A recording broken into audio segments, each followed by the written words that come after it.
കേന്ദ്ര സഹമന്ത്രി ജോർജ് കുര്യൻ രാജിവെച്ചു. രാജ്യസഭ കാലാവധി അവസാനിക്കുന്ന പശ്ചാത്തലത്തിലാണ് രാജി. രാഷ്ട്രപതി രാജി അംഗീകരിച്ചു. രാജ്യസഭയിലേക്ക് വീണ്ടും മത്സരിക്കാൻ ജോർജ് കുര്യന് BJP സീറ്റ് നൽകിയിരുന്നില്ല. 2024 ഓഗസ്റ്റിൽ ഉപതെരഞ്ഞെടുപ്പിലൂടെയാണ് അദ്ദേഹത്തെ രാജ്യസഭാംഗമായി തെരഞ്ഞെടുത്തത്. നിലവിൽ ഫിഷറീസ്, മൃഗസംരക്ഷണം, ക്ഷീരം, ന്യൂനപക്ഷ കാര്യവകുപ്പുകളുടെ ചുമതലയുള്ള സഹമന്ത്രിയാണ് ജോർജ് കുര്യൻ.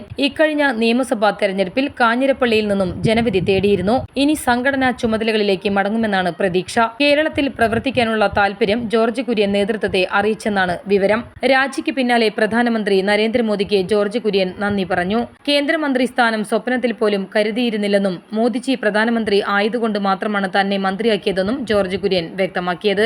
ഇന്നലെ പ്രധാനമന്ത്രിയെ കണ്ടിരുന്നു. രാജിക്കത്ത് ഇന്നലെ തന്നെ കൈമാറിയതാണ്. രാജി രാഷ്ട്രപതി അംഗീകരിച്ചു എന്നുമാണ് ജോർജ് കുര്യൻ ഫേസ്ബുക്കിൽ കുറിച്ചത്. രാജ്യസഭാ തെരഞ്ഞെടുപ്പ് നടക്കുന്ന 5 സംസ്ഥാനങ്ങളിലെ സ്ഥാനാർത്ഥികളെ BJP പ്രഖ്യാപിച്ചിരിക്കുന്നത്.